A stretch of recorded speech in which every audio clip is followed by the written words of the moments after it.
करता हूं, बहुत ही जाने माने स्कॉलर हैं हमारे साथ मौजूद हैं। अशरफ साहब, मैं जानना चाहता हूं कि बटोगे तो कटोगे एंड एक रहोगे तो नेक रहोगे वर्सेज आओ गले मिलें, ये कैसा साउंड कर रहा है? सबसे पहले तो मैं आ जाता हूं, चूंकि मुख्यमंत्री जी पे ही आ जाता हूं, उसके बाद मैं समाजवादी पार्टी पे आता हूं। हाँ, आप ये बताइए कि मुख्यमंत्री जी का जहां तक मामला है, पूरी बीजेपी कैसे सोचती है, शरद जी ने भी उसको व्याख्या की। इनकी बातों से लगता है कि इनको सभी की जरूरत है और कोशिश कर रहे हैं सभी को लेकर चलने की, चाहे वो बयान कहता है। उन्होंने सही, चाहे वो मैंने कहा, मैं शरद त्रिवेदी को अप्रिशिएट करता हूं, स्वागत योग है। और उन्होंने कहा आओ गले मिले को भी हम स्वीकारते हैं और उसका स्वागत करते हैं। बिल्कुल, तो उन्होंने बहुत बैलेंस बात की है। अच्छी बात है। क्या उनका वर्किंग में क्या है और क्या बोल रहे हैं वो माना जाता है जो आप अब वो कह रहे हैं। लेकिन मुख्यमंत्री जी बिल्कुल इसके उल्टा बोल रहे हैं। उनका सीधा सीधा कहना है, पहली बार मैसेज मुसलमानों को, मैं ईद नहीं मनाता। कौन कह रहा है आपसे ईद मनाने के लिए? ये बताना चाह रहे हैं ईद के त्योहार से हमें कोई लेना देना नहीं। दूसरी चीज, अभी वो कह रहे थे साहब ये बहुत बड़ा इशू आ गया बहराइच का, सलाल मसूद गाजी की बात कर रहे हैं, जबकि सच्ची बात ये है, वो एक दिन डिबेट आपने की, इत्तेफाक से मैं उसमें आ नहीं पाया। सच बात है, कोई परमाण ही इस बात कर रहे हैं कि ये सलाल मसूद गाजी महमूद गजनवी के कमांडर थे। एक भी हिस्टोरियन की ऐसी रिपोर्ट नहीं, मनगढ़ंत बातें ये लोग लेके आते हैं। 700 साल के बाद तो जाके पता लगा साहब, वो भी अब्दुल रहमान चिश्ती ने अपनी एक किताब लिखी, उसमें यह बताया। अब कौन सी चीज कहां से लेके आ जाते हैं, उसके बाद छोड़िए। अभी बहराइच में, प्रयागराज के अंदर 3 दिन पहले सारे लोग रामनवमी के जुलूस पे चढ़ जाते हैं और मुख्यमंत्री जी का जो वक्तव्य आता है बहुत अफसोसनाक है। उनका कहना है कि आक्रांता जो है उनकी कोई हैसियत नहीं कि इस जगह के ऊपर उनकी जो है मजार पे लोग जाएं और पूजें और चढ़ाएं। तो आप क्या मैसेज दे रहे हैं? आपका तो मैसेज बहुत साफ है कि आपको सिर्फ मुसलमानों को रोज सुबह उठ के कोई ना कोई ऐसी बात कहना है, कोई ना कोई ऐसा उनके ऊपर जो है छिड़कना है। बड़ी अच्छी बात, सिंबॉलिक तौर पर तो बड़ा अच्छा लगता है कि आपने सभी को बुलाया। मुसलमान तो उसका एक हिस्सा है ही है, बाकी और धर्म के लोगों को भी बुलाया, बड़ा अच्छा मैसेज देने की कोशिश की।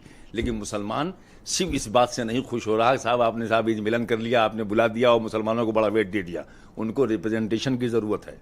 किसको? जब मुसलमानों को, जब आप पार्लियामेंट में, क्या रिप्रेजेंटेशन क्यों नहीं है भाई? आप खाली जिंदाबाद हमसे कराओगे, टिकट की बात आएगी किसी और को थमा दोगे जहां 40% मुसलमान है। किसके लिए कह रहे हो? मैं समाजवादी की बात कर रहा हूं, पार्टी की बात कर रहा हूं, अखिलेश यादव की बात कर रहा हूं भाई। अब आप उसमें भी कोई क्लैरिफिकेशन चाहते हो तो सुनिए मुझसे। मेरा कहना यह है कि मुसलमान जब आपके साथ इतनी बुरी तरह से एकजुट है तो उसको रिप्रेजेंटेशन चाहिए, वरना जिस दिन मुसलमानों ने अपनी लीडरशिप डेवलप की उस दिन सबसे बड़ा नुकसान अगर किसी पार्टी को होगा तो वो समाजवादी पार्टी को होगा। इसको समझने की जरूरत है। पार्लियामेंट में 37 लोग आप लेके जाते हो, सिर्फ 3 लोग आपके हैं, जो कि टिकट ही आपने 3 दिया। मुरादाबाद खा गए, आप बताएं खा गए। देना चाहिए आपको जहां मुसलमान जीत सकता है। मतलब आपका कहने का तात्पर्य कि तो ये आओ गले मिले सब किसको बुला रहे हैं? यही तो मैं कह रहा हूं, ये दाना डाल रहे हैं कि क्या? अशरफ जैसे लोगों में फर्क नहीं होगा, लेकिन आपके जरिए मैं ये बात पहुंचा रहा हूं, शायद अखिलेश यादव जी चूंकि उनके एक प्रवक्ता यहां मौजूद हैं, अगर मेरी बात उन तक पहुंच रही है, अभी भी गनीमत है। ये दाना डाला जा रहा है या क्या? यही तो दाना ही डाल रहे हो तो कम से कम यहां से सीख लो, रिप्रेजेंटेशन भी चाहिए मुसलमानों का। आप मुसलमान सीटों पर अचानक उठाते हैं, किसी और को टिकट दे देते हैं और फिर उसके बाद पलट के पूछते भी नहीं कि वहां क्यों नहीं दिया। इसका मतलब जहां 35 से 40% मुसलमान है वहां टिकट ही नहीं दोगे आप। 50% वाले भी आप सोचोगे, मुरादाबाद 50% थमा दिया जो है आखिर में रुचिवीरा को। तो कौन सी राजनीति लेके आप आ रहे हैं? आपको डर है क्या इस बात का कि मुसलमान टिकट देंगे तो उनको हिंदू वोट नहीं देगा? और अगर हिंदू उनको वोट नहीं देगा तो ठीक है, मुसलमान को भी नहीं गले मिलने तो बुला रहे हैं, किसको बुला रहे हैं? नहीं, अभी पॉलिसी बदल बुला रहे हैं कि फंसा रहे हैं? नहीं, मैं देखिए, मैं खाली इस बात से मुतासिर नहीं हूं, लेकिन एक अच्छा मूव है, एक अच्छा मूव है। अभी पहली बार मैं देख रहा हूं इधर कुछ दिनों से, कम मुसलमान एक चेहरा इनके बगल में बैठा रहता है, वो कादरी साहब की शक्ल में। लगता है कि हाँ चलो ठीक है, कुछ जाहिर करना है, मैसेज देना चाह रहे हैं मुसलमानों को कि नहीं साहब अब हमको परहेज नहीं है। वरना बीच में वहां मुसलमान नहीं थे, हिंदुओं के भी धर्म मुसलमान भी थे साहब, ठीक ठाक थे, तमाम दाढ़ी टोपी। अरे मैंने भी, जैसे आपने देखा, हो सकता कुछ चीजें आपने मिस की, मैंने बाकायदा इंटरनेशनल म्यूजिशियन भी आए थे, बिल्कुल थे वहां। वो